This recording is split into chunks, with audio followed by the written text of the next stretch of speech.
نحمده ونصلي على رسوله الكريم اما بعد فاعوذ بالله من الشيطان الرجيم بسم الله الرحمن الرحيم رب اشرح لي صدري ويسر لي امري واحلل عقدة من لساني يفقهوا قولي یا ایھا الذین آمنوا، اے لوگو جو ایمان لائے ہو، اجتنبوا کثیرا من الظن، اجتناب کرو، بچو بہت زیادہ گمان سے، ظن سے۔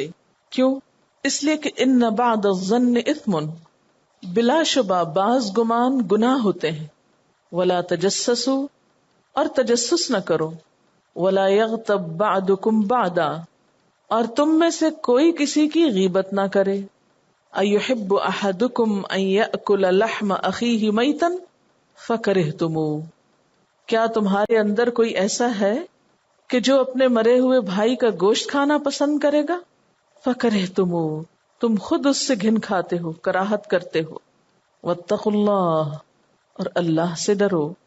ان اللہ تواب الرحیم، بے شک اللہ تعالیٰ توبہ قبول کرنے والا مہربان ہے۔ یہاں کچھ غلط باتوں اور برے اخلاق سے بچنے کی طرف توجہ دلائی گئی ہے، جس میں سب سے پہلا ظن ہے۔ ایمان والوں کو بہت زیادہ گمان کرنے سے بچنے کو کہا جا رہا ہے۔ گمان کیا چیز ہے؟ کسی کے بارے میں رائے رکھنا، سوچنا، خیال کرنا۔ فرمایا کہ بہت زیادہ گمان سے بچو۔ تو اس سے کیا پتہ چلتا ہے کہ گمان تو ہوگا، یہ تو ہو نہیں سکتا کہ آپ کسی کے بارے میں کوئی اوپینین نہ رکھیں، آپ کا کسی کے بارے میں کوئی خیال نہ ہو، کوئی رائے نہ ہو، لیکن جس چیز سے روکا جا رہا ہے وہ کیا ہے؟ کثیرا من الظن، ظن میں سے بہت سارے جو ظن ہیں ان سے، یا کثرت والے ظن سے۔ کون سا گمان بار بار آتا ہے؟ کون سا خیال بار بار ستاتا ہے؟ عموماً جو برا ہوتا ہے۔ کسی کے بارے میں اچھا گمان اور اس کا کثرت سے آنا، وہ کوئی ایک آدھ انسان ہی ہو سکتا ہے، لیکن یہ ایک عادت بن جاتی ہے کہ دوسروں کے بارے میں نیگیٹو تھنکنگ، برا سوچنا، اور پھر سوچتے چلے جانا اور اس کو فالو اپ کرنا، اور ریپیٹڈلی ایسا کرنا اور کرتے رہنا۔ اور یہاں پر لفظ من استعمال ہوا، اور آگے بھی اس کی وضاحت ہے، ان بعض الظن اسم، کیونکہ بعض گمان گناہ ہوتے، یعنی ہر قسم کا گمان منع نہیں ہے، ہر قسم کی رائے رکھنا منع نہیں ہے، ان میں سے بعض رائے درست نہیں ہوتی، وہ گناہ میں شمار ہوتی۔ ایک حدیث میں گمان کو اکذب الحدیث کہہ کے پکارا گیا ہے، ایاکم والظن فإن الظن اکذب الحدیث، بچو تم گمان کرنے سے، کیونکہ گمان اکذب الحدیث ہے، سب سے جھوٹی بات ہے جس کی کوئی حقیقت نہیں۔ اصل بات یہ کہ جب انسان کا کسی کے بارے میں گمان غلط ہو جاتا ہے، خیال غلط ہوتا ہے، تو اس کے بعد اس کی ہر بات غلط نظر آتی، کیونکہ اس کے بارے میں انسان کا ذہن یا سوچ منفی ہو جاتی، اور انسان ایک غلط راستے پہ چل پڑتا ہے، ایک بری ڈگر پہ چل پڑتا ہے، اس کی خوبیوں کی تلاش کی بجائے اس کے عیب تلاش کرنے لگتا ہے۔ اگر دیکھا جائے تو اکثر تعلقات کی خرابی کی بنیاد برا گمان ہوتی۔ کسی سے بھی آپ کے تعلقات اگر درست نہ رہیں تو جان لیجئے کہ اس کے پیچھے برا گمان چھپا ہوا ہے۔ اس لیے فتنے کا دروازہ کھولنے سے بھی بچنے کو کہا گیا ہے کہ یہ دروازہ کھولو ہی نہ۔ اور دروازہ کیا ہے؟ گمان، برا خیال نہ آنے دو، اگر آ جائے تو اس کو جڑ نہ پکڑنے دو، ٹھہرنے نہ دو۔ اچھا، بعض لوگوں کا طریقہ یہ ہوتا ہے کہ جس سے بھی تھوڑا سا اختلاف ہوا، جس نے بھی ان کی بات نہ مانی یا ان کی بات کو اہمیت نہ دی یا ان کے مشورے کو قبول نہ کیا، تو وہ فوراً اختلاف کرنے والے کا کوئی برا پہلو یا اس کی برائی ڈھونڈنے میں لگ جاتے ہیں، اس کے بارے میں برا سوچنے لگتے ہیں۔ مثلاً اگر کسی کے اندر 4 خوبیاں ہیں اور ایک کوئی خامی ہے تو وہ 4 خوبیوں کو چھوڑ کر ایک خامی کے پیچھے پڑ جاتے ہیں اور ساری سوچ کا نقطہ مرکز وہی بنا لیتے ہیں، ساری ایکٹیویٹی اسی پہ منحصر ہو کے رہ جاتی۔ یعنی انسان پھر اس گمان سے اتنا انفلوئنس ہو جاتا ہے، وہ غبار اس کو اتنا چھپا لیتا ہے اپنے اندر کہ جیسے آندھی جب چلتی ہے نا تو غبار ہی غبار ہوتا ہے. ایک تو بادلوں کی وجہ سے آسمان نظر نہیں آتا نا، تو جب اندھیریاں چلتی ہیں تو اس ہوا کو اندھیری اس لیے کہا جاتا ہے کہ وہ ایک اندھیرا سا کر دیتی ہے، اس کے پار کچھ بھی صاف نظر نہیں آتا، مطلع ابر آلود سا لگتا ہے، حالانکہ بادل نہیں ہوتے وہاں، سب غبار ہوتا ہے، اڑ کے اوپر آسمان پہ چلا جاتا ہے. تو بالکل انسان کے دل اور دماغ پر برا گمان ایک اندھیری کی طرح یا آندھی کی طرح یا ایک پولوٹڈ ماحول کی طرح چھا جاتا ہے، جس کے پیچھے انسان صاف چیز کچھ دیکھ ہی نہیں سکتا، کسی کی کوئی خوبی نظر ہی نہیں آتی. حدیث میں آتا ہے المؤمن غر کریم، مومن بھولا بھالا اور شریف ہوتا ہے، یعنی بہت چالاک نہیں ہوتا کہ لوگوں کی صرف خامیاں ہی تلاش کرتا رہے، بلکہ ہر ایک کے بارے میں اچھا خیال رکھتا ہے.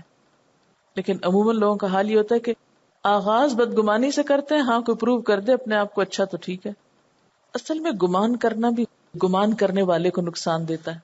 جیسے کوئی شخص مچھلیاں پکڑنے کا شوقین ہوتا ہے نا، تو وہ اس میں اتنا دیوانہ ہو جائے کہ سانپ بھی پکڑنے لگے تو کیا ہوگا؟ اگر مچھلی کی وجہ سانپ پکڑ لیا تو اس کو کاٹ کھائے گا. تو گمان بھی اسی طرح بے سوچے سمجھے کچھ چیزوں کو اپنے دماغ میں بٹھا لینا ہے جو انسان کے اپنے لیے نقصان دہ ہو جاتی ہیں. بعض اوقات انسان اچھے دوستوں کو، اچھے رشتوں کو، بہت سی نعمتوں سے خود کو محروم کر کے رکھ دیتا ہے. اب اس میں آپ دیکھیے کہ گمان کی کئی قسمیں ہوتی ہیں. یہاں بعض گمان جو ہے ان کو گناہ کہا گیا ہے. ایک گمان جو ہے وہ تو پسندیدہ ہے، مطلوب ہے، ہونا چاہیے، اور وہ ہے اللہ تعالیٰ کے بارے میں اچھا گمان رکھنا، رسول اللہ صلی اللہ علیہ وسلم کے بارے میں اچھا گمان رکھنا، نیک لوگوں کے بارے میں اچھا گمان رکھنا. کیونکہ حدیث میں آتا ہے نا وَلَا يَمُوتَنَّ أَحَدُكُمْ إِلَّا وَهُوَ يُحْسِنُ الظَّنَّ بِاللَّهِ، تم میں سے کسی کو اس کے بغیر موت نہ آنی چاہیے کہ اس کا اللہ کے ساتھ اچھا گمان ہو. یعنی موت نہیں آنی چاہیے جب تک کہ اللہ کے بارے میں گمان اچھا نہ ہو. اللہ تعالیٰ کے بارے میں شکوے شکایات، دل میں کوئی میل نہیں ہونی چاہیے، کیونکہ اللہ اپنے بندے پہ کبھی ظلم نہیں کرتا، کبھی برا نہیں چاہتا. بعض اوقات ہمیں تھوڑی سی تکلیف پہنچتی تو ہم اللہ تعالیٰ کے بارے میں برا سوچنے لگتے ہیں کہ اللہ تعالیٰ ہمارے ساتھ تو اچھا چاہتا ہی نہیں. یہ انتہائی غلط بات ہے. حدیث قدسی میں بھی آتا ہے نا کہ انا عند ظن عبدی بی، میں اپنے بندے کے ساتھ اس کے گمان کے مطابق معاملہ کرتا. قرآن پاک میں وہ آیت آپ نے پڑھی تھی نا، ذالکم ظنکم الذی ارداکم، یہ تمہارا گمان ہے جس نے تم کو ہلاکت میں ڈالا. تو اگر اللہ تعالیٰ اور اس کے رسول صلی اللہ علیہ وسلم کے بارے میں اچھا گمان نہیں رکھیں گے تو خود ہلاکت کو دعوت دیں گے. اچھا، پھر اسی طرح نیک لوگوں کے بارے میں جو اپنی صلاح اور تقوی میں مشہور ہوں، اگر ان کے بارے میں کوئی آ کے آپ کو بری بات بتاتا بھی ہے تو آپ یقین کرنے سے پہلے فوراً اپنے ذہن کو ان کی کسی اچھائی کی طرف لے جائیں، کیونکہ ہو سکتا ہے کسی کی بات غلط فہمی پر مبنی ہو اور آپ پکڑ لیے جائیں. کیونکہ گمان پھر معاملات کی بنیاد بنتا ہے نا، جیسا کسی کے بارے میں آپ سوچیں گے ویسا ہی آپ کا معاملہ ہوگا. اچھا، ایک گمان وہ ہوتا ہے جو عملی زندگی میں ضروری ہوتا ہے، جسے ظن غالب، جس کی کچھ شہادتیں بھی موجود ہوتی. مثلاً عدالت میں آپ دیکھیں کہ جب فیصلہ کیا جانا ہوتا ہے تو اس وقت جو جج ہوتا ہے سب کی دلائل سن کر ظن غالب کی بنیاد پر ہی ایک فیصلہ کرتا ہے. اچھا، اسی طرح ایک گمان ہے تو بدگمانی مگر جائز ہے. مثلاً ایک شخص بارہا تجربے سے آپ کو اپنا برا ہونا ثابت کرتا ہے تو اب آپ اس کے بارے میں بلا وجہ کیوں خوشگمانی رکھیں گے؟ اسی کے بارے میں آتا ہے ان من الحزم سوء الظن، یعنی احتیاط کی بات یہ ہے کہ انسان بدگمانی کرے. اب یہ کس معاملے میں احتیاط کی بات ہے کہ اگر کسی کو چوری کرتے ہوئے دیکھا ہو تو انسان اپنا بیگ سنبھالنے سمیٹنے لگ جائے. اب ہر ایک کو تو چور نہ سمجھے، لیکن جس کو اس نے دیکھ لیا، اس کو پتا چل گیا کہ یہ شخص گڑبڑ کرتا ہے، تو اس سے اگر اپنی چیزوں کو لاک کرے یا سنبھال کے رکھے یا اس کے بارے میں اس کا خیال ہو کہ یہ کہیں مجھے بھی نہ ہاتھ دکھا جائے، تو اب ہے تو یہ بدگمانی کو ضروری نہیں کہ دکھائے، لیکن آپ کا یہ گمان ایک حقیقت پر مبنی ہے کیونکہ آپ نے اپنی آنکھوں سے اس کو غلط کام کرتے ہوئے دیکھا ہے، تو وہاں تو آپ حسن ظن نہیں رکھ سکتے. اور جو گمان برا ہے وہ کیا ہے؟ دراصل کہ انسان بغیر کسی دلیل کے، بغیر کسی بنیاد کے، بغیر کچھ سوچے سمجھے دوسروں کے بارے میں برا سوچتا رہے. مثلا حضرت عائشہ رضی اللہ تعالی عنہا پر جب الزام لگا تھا تو وہ کیا تھی؟ ایک مس انڈرسٹینڈنگ تھی. کچھ لوگوں نے اس کو سچ سمجھ لیا، بہت سے لوگوں نے سنا اور خاموشی اختیار کر لی، لیکن کچھ لوگ ایسے تھے جو اس کو آگے لے چلے تو اللہ تعالیٰ نے جب آیات اتاری تو کیا فرمایا؟ لولا اذ سمعتموہ ظن المؤمنون والمؤمنات خیرا بانفسہم. ایسا کیوں نہیں ہوا کہ جب تم نے اس کو سنا تو مومن مرد اور عورتیں اپنے بارے میں اچھا گمان انہوں نے کیوں نہیں کیا؟ اور ایسا ہی گمان حرام ہے. یعنی صرف سنی سنائی باتوں یا اڑتی اڑتی بات پر کچھ سے کچھ سمجھ لینا، اس شیطان کے وسوسے کو اتنی راہ دینا کہ وہ خیال ایک حقیقت بن کے سامنے آنے لگے اور دوسرے شخص پہ ایسے چپک جائے، اس کے چہرے پہ وہی سب کچھ نظر آئے جو دراصل اپنے دماغ کی تصویر ہے. تو یہ طریقہ درست نہیں. مثلاً اگر کوئی تہجد پہ نہیں اٹھا تو اس کے بارے میں سوچے کہ ان کو تو دین سے کوئی محبت ہی نہیں، ان کے تو دعوے سارے جھوٹے ہیں دین کے، کیونکہ تہجد کے لیے جو نہیں اٹھتا. اب یہ نہ جانے کہ اس کی مشکلات کیا ہیں، اس کے مسائل کیا ہیں، اس کی حالت کیا ہے، اس کی مجبوری کیا ہے، جبکہ اللہ تعالیٰ نے خود قرآن پاک میں رعایت کی ہے. نبی صلی اللہ علیہ وسلم جب آپ کے ساتھ لوگ تہجد کی نماز پڑھتے تھے، فرمایا آپ میں سے کچھ مسافر ہوں گے، کچھ بیمار ہوں گے. تو ہر شخص کے حالات ایک جیسے نہیں ہوتے، اس لیے کسی کو سوتا دیکھ کر کہنا کہ یہ تو ہے ہی غافل لوگ، ان کے اندر تو کوئی تقوی ہی نہیں. اسی طرح خود روزہ رکھ کے دوسروں کے بارے میں سوچنا ان کو تو کھانے سے فرصت ہی نہیں، اور یہ نہ سوچنا کہ ان کی کوئی بیماری بھی ہو سکتی ہے، کوئی مجبوری ہو سکتی ہے. یعنی خود نیکی کر کے دوسروں کے بارے میں برا سوچنا. پھر اسی طرح بعض اوقات کسی کو کسی سے بات کرتے دیکھ کر ایک پوری کہانی گھڑ لینا کہ یہ ضرور میری ہی بات کر رہے ہوں گے یا میرے خلاف کوئی سازش ہی کر رہے ہوں گے. اسی طرح جیسے ہی کسی میل اور فیمیل کو بات کرتے دیکھا، اس کا ورسٹ پاسبل جو ہے وہ گمان کر لیا کہ ان دونوں کے تعلقات تو ضرور ایسے ہی ہوں گے. اگر کوئی اپنے کام میں حد درجہ مشغول ہو اور فوکسڈ ہو تو اس کو دیکھ کے کہنا کہ یہ بہت پراؤڈ ہے، یہ تو کسی سے بات کرنا پسند ہی نہیں کرتا. یہ جو ہمارے ہاں ٹپیکل بدگمانیاں موجود ہیں اور ہم ایکسپیکٹ کرتے ہیں کہ ان رشتوں میں تو خرابی ہونی لازم ہے، تو چھوٹی چھوٹی باتوں پہ پھر انتظار کرنا کہ اچھا اب دیکھیں ہوتا ہے کیا. اس لیے شادی کے بعد عموماً لڑکیوں سے تجسس کر کر کے پوچھا جاتا ہے، آگے آ رہا ہے ساتھ ہی تجسس، کہ ضرور خرابی ہوگی، ان لڑائی ہونا تو ضروری ہے. یا کسی سے چھوٹی سے کوتاہی ہو جائے تو اس کے پیچھے ایک پوری کہانی گھڑ لینا کہ یہ دراصل فلاں اور فلاں وجہ سے ہوگی. بعض اوقات کچھ ایسے گمان ہیں کہ جو قومی حیثیت سے دوسروں کے خلاف قائم کر لیے گئے ہیں. مثلاً اگر کسی قوم کے کچھ افراد نے کوئی غلط کام کیا ہو تو ساری قوم کے بارے میں بدگمانی کر لینا. جن علاقوں میں بہت ریشزم ہے وہاں یہ سمجھنا کہ جو بھی کوئی کالا شخص ہوگا، مثلاً انگلینڈ میں یا کچھ ویسٹرن ممالک میں، کہ جو کالا ہوگا وہ ضرور شر پسند ہی ہوگا یا ضرور اس سے تم برا ہی گمان رکھو. یا اچھا اسی طرح مسلمانوں کے بارے میں کہ فنڈامنٹلسٹ ہوں گے، کسی کی داڑھی دیکھ لی یا کسی کا حجاب دیکھ لیا تو اس کے بارے میں برا گمان کیا. ہماری ایک استاد تھی، ان کی ایک بات مجھے کبھی نہیں بھولتی اور اس نے مجھے زندگی میں بہت فائدہ دیا، اور وہ بات یہ تھی کہ کسی کے بارے میں بھی برا دل نہ رکھو، اس لیے کہ اس کو تو شاید نہ پتا چلے کہ تم اس کے لیے کیا سوچ رہے ہو، مگر تمہارا اپنا دل تو کڑتا رہے گا اور سیاہ داغ اس پہ لگا رہے گا، وہ تو گندا ہوگا. تو اپنے دل کو گندگی سے بچاؤ. کسی کے بارے میں بھی بے وجہ بری باتیں سوچتے رہنے سے کسی کو نقصان کم ہوتا ہے، خود کو زیادہ ہوتا ہے. اور آپ دیکھیں نا کہ ایک گندے برتن میں تو ایمان نہیں سجے گا نا.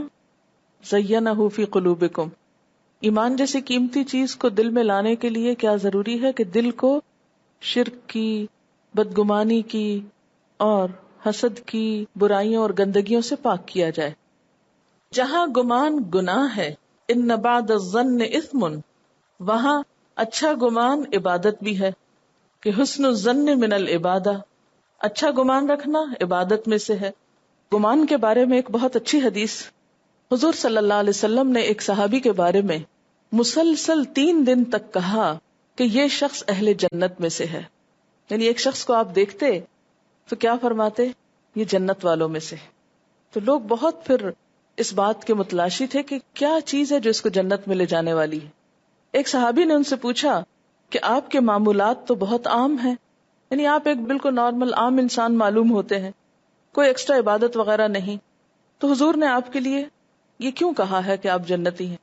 انہوں نے جواب دیا کہ عبادت تو میں اتنی نہیں کرتا، ہاں ایک کام ہے جو میں ضرور کرتا ہوں کہ میں اپنے دل میں کسی کے بارے میں کوئی برائی نہیں رکھتا، اور جو کسی کو نعمت دی جائے اس پر حسد نہیں کرتا. یعنی دوسرے کو نعمت ملنے پر بھی میں خوش ہوتا ہوں اور اپنے دل میں کسی کا برا نہیں رکھتا، دل صاف کر لیتا. یہ بات بظاہر دیکھنے میں جتنی آسان لگتی ہے اتنی ہے نہیں، کیونکہ ظاہر کی گندگی تو نظر آتی ہے تو انسان ڈسٹنگ کر لیتا ہے، دھو لیتا ہے، کچھ کر لیتا ہے، مگر دل کی نظر بھی نہیں آتی نا، اس لیے اس کی طرف توجہ بھی نہیں ہوتی. اچھا، ایسا نہیں ہو سکتا کہ کوئی چیز ہمیشہ صاف رہے. مثلاً آپ بے شک ہاتھ دھو کے نکلیں، تھوڑی دیر کے بعد اگر آپ کو کھانا کھانے کی ضرورت ہو تو آپ کو پھر ہاتھ دھونے ہوں گے، کہ کسی نہ کسی چیز کو آپ ٹچ کر چکے ہوں، بظاہر میل نہ بھی نظر آئے لیکن مسنون بھی یہ کہ کھانا کھانے سے فوراً پہلے ہاتھ دھوئے جائیں. تو ایسا ہوتا ہے کہ کوئی چیز محض سجاوٹ کے طور پر بھی ہو تو اس کے سجانے اور اس کی مینٹیننس میں بسا اوقات بہت خرچ اٹھتا جاتا ہے. شیشے پہ کچھ بھی نہ پڑے تو آپ دیکھیں گے کچھ دن کے بعد گدلا نظر آئے گا، گرد تو پڑتی ہے. اسی طرح دل کے اوپر بھی گرد پڑتی ہے. یہ نہیں ہو سکتا کہ کوئی شخص آپ کو اذیت دے اور آپ کے دل پہ گرد نہ آئے. جس طرح ایک صفائی پسند انسان اپنے سامنے کی چیز پر کوئی داغ برداشت نہیں کرتا، اسی طرح جنت میں جانے والے اپنے دلوں پہ کوئی داغ برداشت نہیں کرتے اور ان کو ساتھ ساتھ دھو ڈالتے ہیں. گمان کو اچھا کرنے کے لیے کیا ضروری ہے کہ انسان کچھ اور میئرز ایسے لیں کہ انسان کا گمان خراب نہ ہو. آگے ان باتوں سے روکا جا رہا ہے جو گمان کو، خیال کو پلوٹ کرتی، جو بدگمانی کا سبب بنتی. عام طور پر اگر کسی کا کوئی عیب نظر آ جائے تو انسان کو کیا کرنا چاہیے؟ معاف کر دینا چاہیے، اگنور کر دینا چاہیے، دل بڑا کر لینا چاہیے اور پھر خیرخواہی کے ساتھ اصلاح کی کوشش کرنی چاہیے. لیکن یہ کہیں بھی حق نہیں پہنچتا کسی کو کہ انسان اگر کسی کے بارے میں خیال اچھا نہیں رکھتا تو آگے بڑھ کر تجسس شروع کر دے. اسی لیے کیا فرمایا؟ اولا تجسسوا، تجسس نہ کرو. اللہ تعالیٰ سے بڑھ کر ہماری نفسیات کون جانتا؟ اس کو پتا تھا نا کہ لوگ بدگمانی کے بعد تجسس میں لگیں گے، اس لیے فرمایا ولا تجسس. اگر گمان برا ہو ہی گیا تو بس یہیں رک جاؤ، تجسس نہ کرو، اس سے آگے نہ بڑھو، کسی کی چھپی باتیں ڈھونڈنے کی کوشش نہ کرو. ہر ایک سے معاملہ کیسے کرو؟ اس کے ظاہر پہ کرو. کون کیسا ہے وہ اپنے ظاہر میں کیسا ہے. ولا تجسسوا، اور تجسس نہ کرو. تجسس ایک تجسس ہوتا ہے اور ایک تحسس ہوتا ہے، یعنی ایک ہا کے ساتھ اور ایک جیم کے ساتھ. دونوں کا معنی باہم ملتا جلتا ہے. جیم سین سین، جس، اور اس سے جس جس. تو اس کا اصل معنی ہوتا ہے رگ کو چھونا، نبض دیکھ کے معلوم کرنا کہ کوئی بیمار ہے یا تندرست ہے، کسی کی اندرونی حالت معلوم کرنا. حکیم لوگ ہوتے ہیں نا، نبض پہ ہاتھ رکھ کے پوری اندرونی کیفیت کا ذکر کر دیتے ہیں. تو تجسس بھی اندرونی معاملات کی ٹو لگانے کا نام ہے. اور ایک تحسس ہوتا ہے ہاں کے ساتھ، وہ تلاش اور جستجو کے معنی میں آتا ہے جو کہ پازیٹو معنی رکھتا ہے. جیسے سورۃ یوسف میں آتا ہے تحسسوا من یوسف و اخیہ، کہ یوسف اور اس کے بھائیوں کے بارے میں ٹوہ لگاؤ. وہاں ٹوہ لگانا، ڈھونڈنا، تلاش کرنا درست معنی میں ہے. لیکن تجسس کسی کی خامی یا عیب معلوم کرنا یا کسی کی پرائیویٹ لائف میں مداخلت کرنا اور عموماً نیگیٹو معنوں میں لینا تاکہ کسی کی برائیاں یا عیب نکال کے ڈھونڈ کے اس کو بدنام کیا جا سکے. کیونکہ ہمیں کیا حکم ہے کہ اگر کسی کی خامی برائی ڈھونڈے بغیر بھی نظر آ جائے تو اس پہ بھی پردہ ڈال دینا چاہیے. کہاں یہ کہ اسے ڈھونڈ کے، تلاش کر کے، جستجو کر کے سب کے سامنے پھیلائی جائے.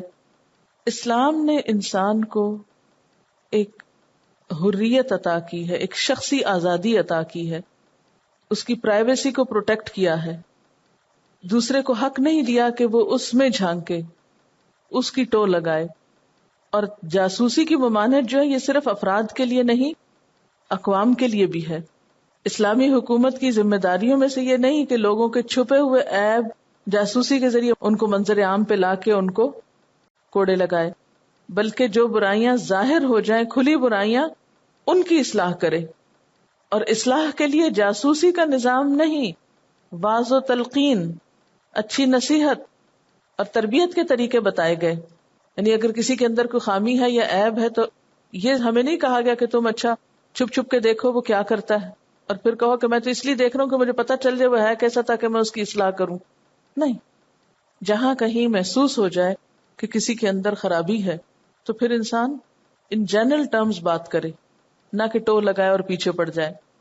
آپ صلی اللہ علیہ وسلم نے فرمایا تھا کہ مجھے میرے صحابہ کے بارے میں ایسی باتیں نہ پہنچاؤ جو مجھے ان سے بدگمان کر دیں، تاکہ میں جب ان سے ملوں تو میرے دل میں ان کے لیے کوئی بدگمانی نہ ہو۔ اور پھر آپ دیکھیے کہ گمان جب ہوتا ہے تو تجسس شروع ہوتا ہے، پہلے خیال آتا ہے، پھر انسان ٹو لگانے لگتا ہے، آگے بڑھتا ہے۔ اور خاص طور پر لوگوں کی پرائیویٹ لائف کے بارے میں تجسس بہت بد اخلاقی کی بات ہے۔ کون کیا کھاتا ہے، کیا پہنتا ہے، کس کا ذریعہ آمدنی کیا ہے، کیسے گھر میں رہتا ہے، چھوٹی چھوٹی چیزوں کے بارے میں بہت کیوریاسٹی ظاہر کرنا، اور بعض اوقات یہ سوچ کے کی جاتی ہے کہ ہم تو کچھ سیکھنا چاہتے ہیں، ہم تو کچھ جاننا چاہتے ہیں، حالانکہ اس کے پیچھے سیکھنے اور جاننے کا کوئی مقصد نہیں ہوتا، دوسروں کی عیب دری مقصود ہوتی ہے۔ تو یہ چیزیں تجسس میں شامل ہوتی ہیں۔ حدیث میں آتا من حسن اسلام المرء ترکہ ما لا یعنی، انسان کے اسلام کا حسن کیا ہے، خوبصورتی کیا ہے، ان چیزوں کو چھوڑ دے جن سے اس کا مطلب نہیں۔ اسی طرح کسی کے گھر میں جھانکنا، کسی کی عبادات کے بارے میں بطور خاص معلوم کرنا، نفل پڑتا ہے کہ نہیں، سنت پڑی کہ نہیں، پھر اسی طرح چھپ چھپ کے باتیں سننا، یا اپنے آپ کو سوتا ہوا ظاہر کر کے دوسرے کی گفتگو سننا، یہ ساری چیزیں خرابیوں کا سبب بنتی ہیں۔ آپ صلی اللہ علیہ وسلم نے فرمایا لوگوں جو زبان سے ایمان لائے ہو مگر ابھی تمہارے دلوں میں ایمان نہیں اترا، مسلمانوں کے پوشیدہ حالات کی کھوج نہ لگایا کرو، کیونکہ جو شخص مسلمانوں کے عیب ڈھونڈنے کے درپے ہوگا اللہ اس کے عیبوں کے درپے ہو جائے گا، اور اللہ جس کے عیب کے درپے ہو جائے اسے اس کے گھر میں رسوا کر کے چھوڑتا ہے۔ آپ صلی اللہ علیہ وسلم نے فرمایا تم اگر لوگوں کے مخفی حالات معلوم کرنے کے درپے ہوگے تو ان کو بگاڑ دو گے، یا کم از کم بگاڑ کے قریب پہنچا دو گے۔ آپ نے یہ بھی فرمایا جب کسی کے بارے میں تمہیں کوئی برا گمان ہو جائے تو اس کی تحقیق نہ کرو، پھر انویسٹیگیٹ نہ کرو۔ آپ نے فرمایا جس نے کسی کا کوئی چھپا ہوا عیب دیکھ لیا اور اس پہ پردہ ڈال دیا تو یہ ایسا ہے جیسے کسی نے ایک زندہ گاڑی ہوئی بچی کو موت سے بچا لیا۔ ہاں، ایک چیز ہو سکتی ہے کہ مثلاً اگر کہیں شادی کرنا ہے، کوئی رشتہ کرنا ہے، کوئی کاروبار کرنا ہے، کسی کے ساتھ کوئی معاملہ کرنا ہے، تو اس صورت میں اگر انسان کچھ حالات کی تحقیق کر لے تو وہ اس تجسس میں نہیں آتا جسے حرام قرار دیا گیا، لیکن اس میں بھی حدود کے اندر ہی رہے، بلا وجہ ان چیزوں کو نہ چھیڑے کہ جن میں جا کر فائدہ کچھ نہیں۔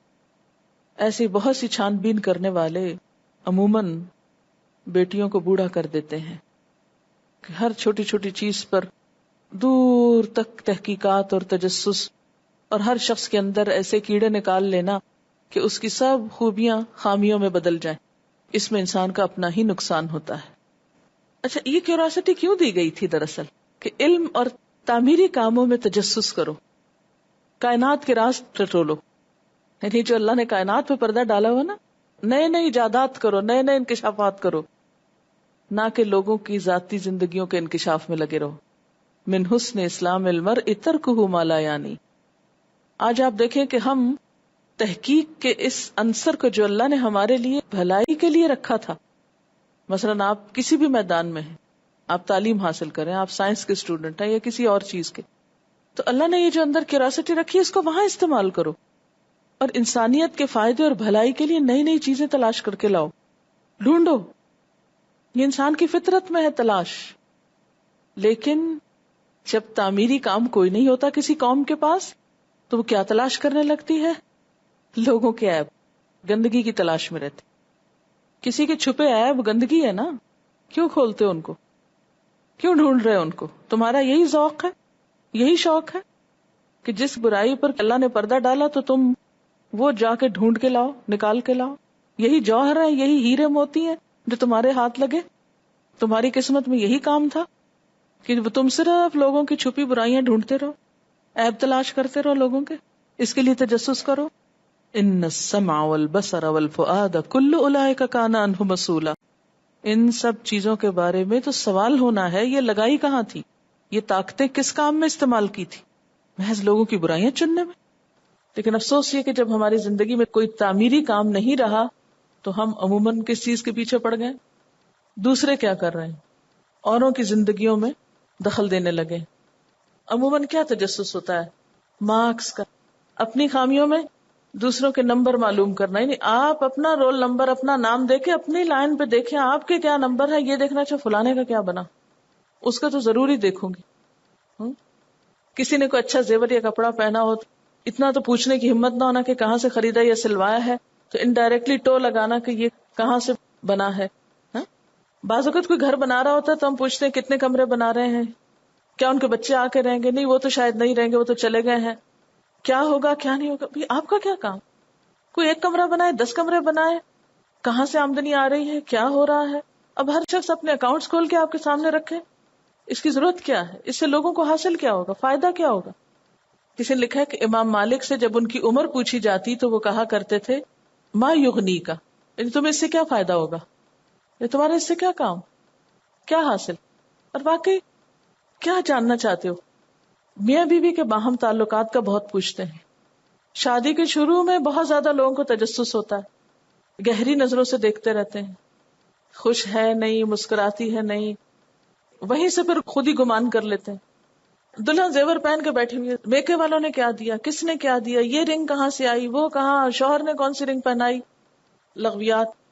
تو ہم اپنے آپ کو پرکھ سکتے ہیں کہ کسی کی بھی ذات کے بارے میں ہم جو کچھ جاننا چاہتے ہیں اس کے پیچھے ہمارا مقصد ہے کیا، کیوں جاننا چاہتے ہیں.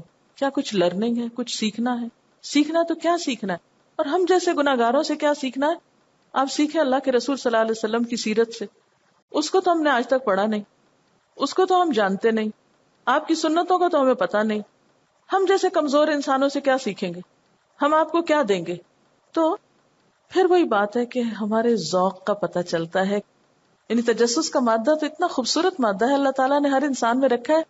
کائنات کے راز جانے، تحقیق کرے، حقیقت تک پہنچے، مفید علم حاصل کرے. اور اگر ہمارے آ جا کے سارے سوالات کسی کی شخصیت کے گرد ہی گھومتے ہوں تو اس سے کیا حاصل ہوگا، کچھ زیادہ فائدہ نہ ہوگا. اب دیکھیں دنیا میں بے پناہ علم ہے، بے پناہ باتیں ہیں. اچھا میں اپنے آپ کو کیسے روکتی ہوں تجسس سے. مثلا کوئی شخص اگر کوئی بات کر رہا ہے یا کوئی ایسی چیز رکھی ہوئی ہے کہ جو انسان سوچتا ہے اچھا اس کو پڑھ لے، یعنی کون سا نیا راز کھل جائے اس پہ. میں ہمیشہ یہ سوچتی ہوں کہ کیا دنیا میں اور جہاں جو کچھ ہو رہا ہے وہ سب پتا ہے مجھ کو، لوگ کیسے رہتے ہیں، کیا کرتے ہیں. اگر مجھے اس کے بارے میں نہیں پتا چلے گا تو کیا نقصان ہو جائے گا. کیا بہت سی ایسی باتیں جن کا مجھے پتا چلانا چاہیے تھا میں نے پتا کر لی، سب پتا چل گیا مجھ کو، سارا علم حاصل کر لیا میں نے. جب فائدہ مند باتوں کا مجھے ابھی سب کا نہیں پتا، جو میری زندگی میں دنیا اور آخرت میں حقیقی معنوں میں فائدہ مند ہو سکتی ہیں، جب ان کا نہیں پتا مجھ کو، اس بات کا پتا نہ چلا تو کیا نقصان ہو جائے گا. کچھ نہیں ہوتا. ہر انسان کچھ نہ کچھ تجسس کرتا نا، اللہ نے اس کے اندر مادہ رکھا ہوا. کبھی آپ کسی بھی اپنے تجسس پہ سوچیں. مثلا بعض اوقات لوگ پاس بیٹھے ہوتے ہیں نا تو اپنی کوئی چیز پڑھنے کی بجائے نگاہیں دڑا کے دوسرے کا کوئی چیز پڑھ رہے ہوتے ہیں، ادھر ادھر دیکھ رہے تھے اس نے کیا لکھا ہے، یہ کون سا کاغذ ہے اس کے پاس، یہ اس کے تفسیر کے نوٹس کے ساتھ اور یہ کون سی تفسیر اور پڑھتی ہے، یہ اور کدھر جاتی ہے، کیسے محنت کرتی. اچھا پھر اس کے رشتے داروں سے پوچھے کتنی دیر پڑھتی ہے، اس سے کیا فرق پڑتا. آپ اس سے خود ہی پوچھ لیں، ادھر ادھر سے پوچھنے کی کیا ضرورت، خود ہی پوچھ لیں بھائی آپ کیا کرتے ہیں، وہ بتا دے گا آپ کو. کیونکہ چور ہمارے اپنے دل میں ہوتا ہے نا، اس لیے ہم کھل کے بات نہیں کر سکتے. اور کیا کرتے ہیں پھر ادھر ادھر کے ذرائع اختیار کرتے ہیں. بعض اوقات کوئی کال مل جائے نا تو ہم اپنا ٹیلی فون چھوڑ دیتے، اچھا پہلے یہ کیا باتیں کر رہے ہیں، بھائی کون ہو سکتا ہے نا، اور پھر ڈسکس کرتے آج میں نے ایک ایسی کال سنی اس میں یہ باتیں ہو رہی تھی، ایسے ہو رہا تھا. اچھا پھر اسی طرح جو مشہور لوگ ہوتے ہیں، مشہور کرکٹرز ہوتے ہیں یا فلم سٹارز ہوتے ہیں، ان کے سکینڈلز پہ باتیں کرنا، یا اسی طرح اپنے دوستوں میں یا اپنے سرکل میں یا اپنے رشتے داروں میں ان کے سکینڈلز پہ باتیں کرتے رہنا، اور جہاں بیٹھنا اسی قسم کی گفتگو کرنا. اچھا اور سناؤ کوئی نئی تازی، کون کس کے ساتھ ہے، کیا ہو رہا ہے. انہوں نے بڑا اچھا سوال کیا کہ اگر کوئی آپ سے پوچھتا ہے اچھا کوئی نئی تازی سناؤ، کوئی بات بتاؤ، تو پھر اس کے ساتھ کیا کرنا چاہیے. میرے جیسا کوئی ہو تو اسے کہا ایک منٹ ٹھہرو اور کتاب لے آؤں گے، کہ یا میں تمہیں سناتی ہوں. پھر نہیں کریں گے، اگلی دفعہ نہیں پوچھیں گے، کہیں گے یہ بور لوگ ہیں. تو کیا ہوا، ہم نے ان کی نظروں میں بڑا بننے کے لیے اپنے اعمال نامے گندے کرنے. اچھا ہم خود بھی تو ڈرتے نا، لوگ کہیں گے اچھا ایسا ہے ویسا ہے. سوال ہے بیویاں عموماً شوہروں کی جیبیں، بلز وغیرہ چیک کرتی ہیں، کیا اس کی اجازت ہے؟ اکثر وائفز کو بے بنیاد شک ہوتا ہے کہ شوہر ماں کو پیسے تو نہیں دیتا. یا کہیں اور چکر تو نہیں. اس میں ایک چیز جو ہے، جیسے شوہر ماں کو پیسے تو نہیں دیتا، اس کا تجسس تو نہیں ہونا چاہیے.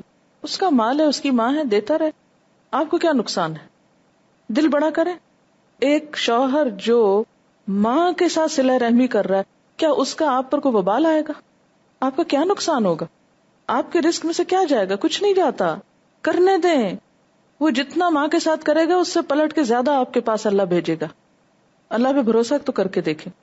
لیکن یہ جو دوسرا حصہ ہے کہ کسی اور چکر میں تو نہیں، ٹھیک ہے، شوہر بیوی کا لباس ہے، بیوی شوہر کا لباس ہے، اس بات کی خبر ہونی چاہیے اور اس بات کا علم ہونا چاہیے.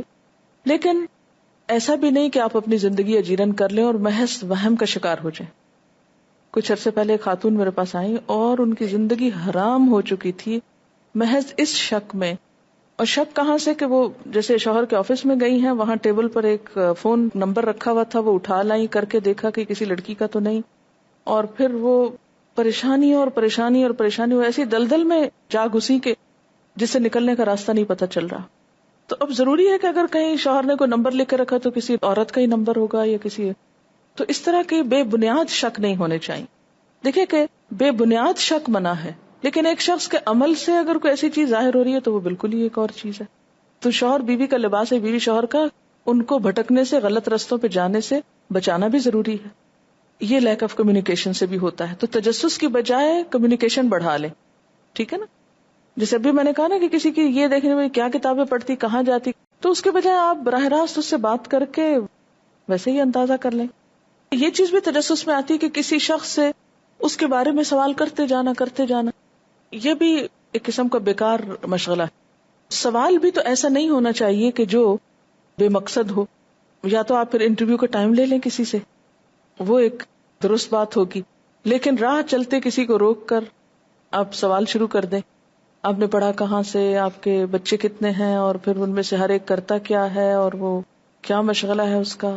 زچ ہو جاتا ہے نا بعض اوقات انسان ایسے جواب دے دے کر، کیونکہ اس میں وقت کا ضیاع بھی ہوتا ہے، اپنا بھی اور دوسرے کا بھی.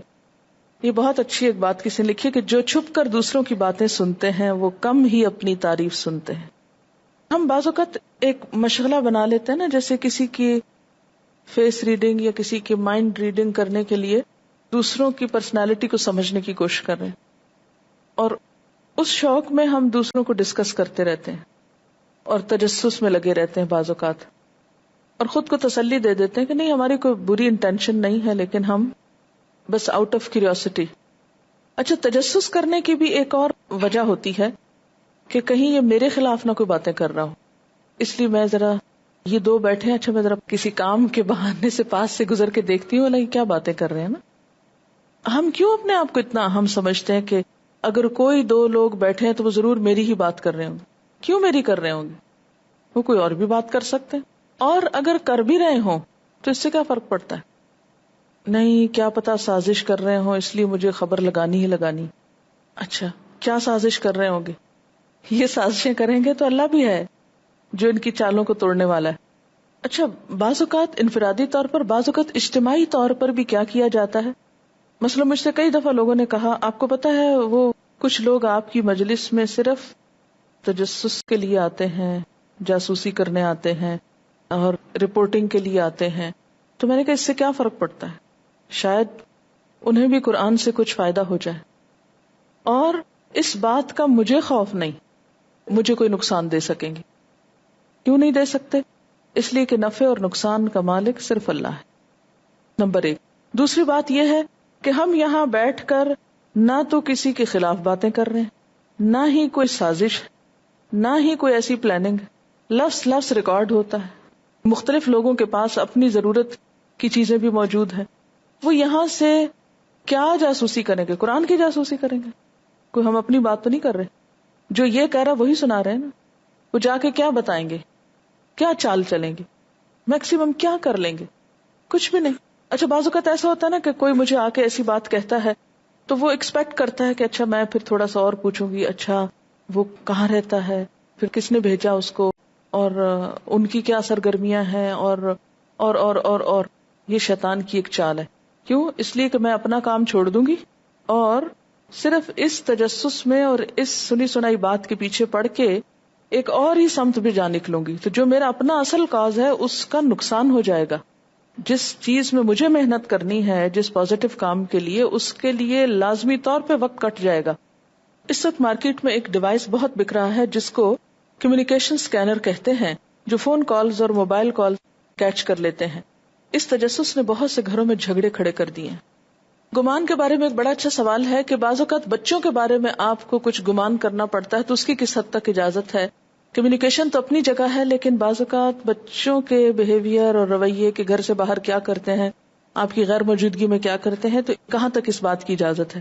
اس میں بھی آپ دیکھیں کہ بلا وجہ آپ ٹو نہ لگائیں کہ ایک ایک چیز آپ ان کی چھانٹیں، چھپ کے فون سنیں یا ان کی لکھی ہوئی چیزیں پڑھیں. ایسا نہیں کرنا چاہیے. ہاں مثلاً آپ بچے کی الماری صاف کر رہے ہیں اور اس میں کوئی آپ کو ایسی چیز نظر آتی ہے، مثلاً اگر آپ اپنے بچے کا بیگ دیکھ رہے ہیں اور اس میں ایک ربڑ نظر آتا ہے یا شارپنر نظر آتا ہے جو آپ نے خرید کر نہیں دیا. اب آپ کے پاس ایک دلیل ہے کس بات کی کہ آپ پوچھ سکتے ہیں کہ یہ کہاں سے آیا.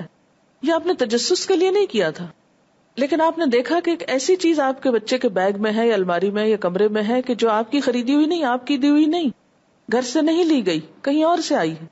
اب آپ کے دل میں بدگمانی آتی کہ کہیں اس نے چوری تو نہیں کر لی، یا آپ سوچتے ہیں کہ کسی نے اس کو گفٹ تو نہیں دیا، یا کوئی بھی اور برا خیال آپ کے دل میں آتا ہے. اب یہ بدگمانی ہوئی کیونکہ اس کے پیچھے ایک سبب تھا. اب آپ کا کیا کام ہے، آپ کیا کریں؟ اس کے فرینڈ سے پوچھیں یا خود اس سے پوچھیں؟ اس سے پوچھیں. اسے کہو بھائی یہ کہاں سے آیا، یہ کس نے دیا تم کو؟ اچھا پھر اگر آپ دیکھیں کہ اس نے مثلاً چرایا اور آپ کو اس کی حرکتوں سے پتا چل گیا کہ بس وہ چپکے سے کہیں سے اٹھا لائے، کیونکہ ایک فیز ایسا آتا ہے نا کہ جب ان کو چیزیں اکٹھی کرنے کا شوق ہو جاتا ہے اور ان کو بھی اتنا کانسیپٹ نہیں ہوتا چوری کیا ہے اور زوری کیا ہے یا کچھ. وہ سمجھتے ہیں کہ ہر چیز جو دنیا میں ہے گھر میں اپنی ہے تو باہر بھی اپنی. تو ایسے میں سمجھانے کی ضرورت ہے. ایک دم کوئی ناپسندیدہ چیز دیکھ کر ڈرانے، دھمکانے اور خوف زدہ کرنے کی ضرورت نہیں. کیوں؟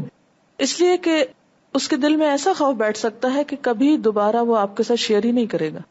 اور اگر آپ دیکھتے ہیں کہ وہ ایسی چیز ہے اور وہ ایڈمٹ کر لیتا ہے تو آپ اسے سمپلی بتا سکتے ہیں کہ یہ چیز ٹھیک نہیں ہے، ہمیں صرف اپنی چیزیں لینی چاہیے. اور سمجھانے کا ایک بہت افیکٹو طریقہ یہ ہے کہ اگر کوئی تمہارے بیگ سے یہ چیز نکال لے، کوئی تمہارے کمرے سے یہ اٹھا کے لے جائے، کوئی تمہارے پوچھے بغیر تمہاری چیز استعمال کرے، تمہیں کیسے لگے گا؟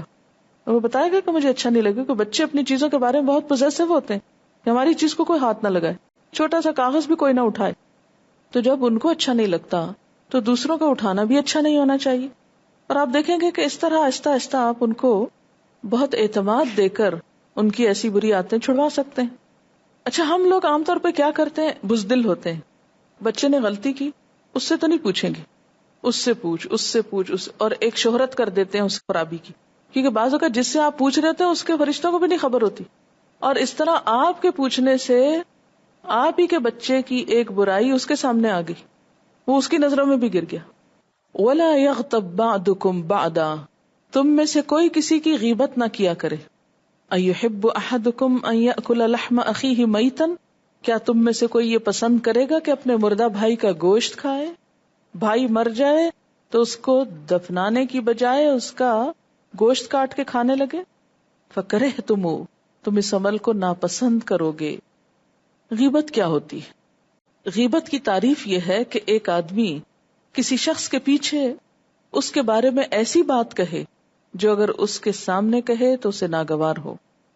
نبی صلی اللہ علیہ وسلم نے حجۃ الوداع کے موقع پہ فرمایا، لوگو تمہارا خون، تمہارا مال، تمہاری آبرو، عزت تم پر اس طرح حرام ہے جیسے تمہارا یہ دن تمہارے اس ماہ میں تمہاری اس بستی کے اندر حرام ہے. سنو کیا میں نے پہنچا نہیں دیا. مسلم کی حدیث ہے، کل المسلم علی المسلم حرام دمہ وعرضہ ومالہ، ہر مسلمان پر دوسرے مسلمان کا خون اور اس کی عزت اور اس کا مال حرام ہے. تو جس طرح مال حرام ہے، کسی کی چوری کرنا حرام ہے، ڈاکہ ڈالنا حرام ہے، کسی کو قتل کرنا حرام ہے، ایسے ہی کسی کی عزت لوٹنا بھی حرام ہے.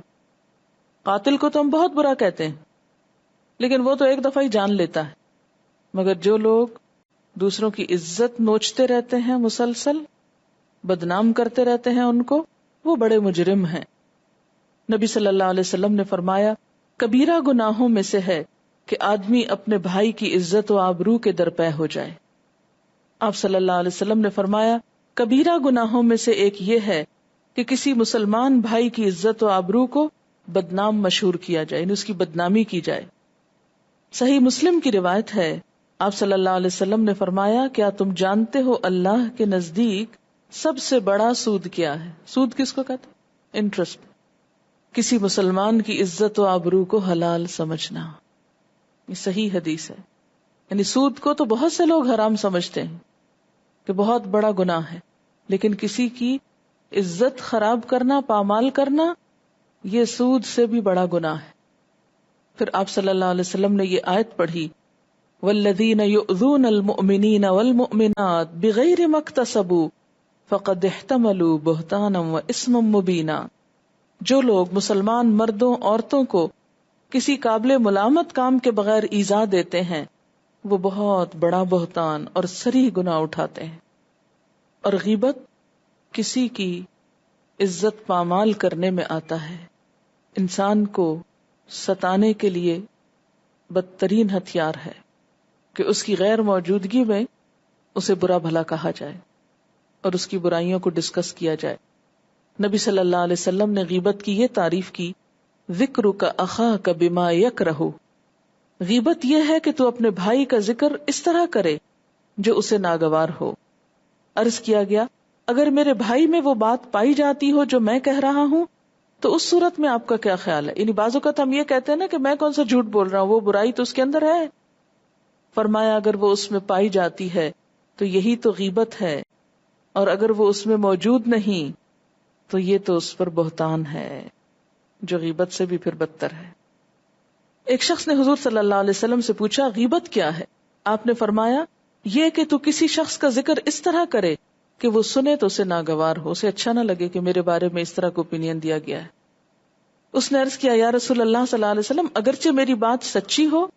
فرمایا اگر تیری بات باطل ہو تو یہی چیز پھر بہتان ہے، الزام ہے۔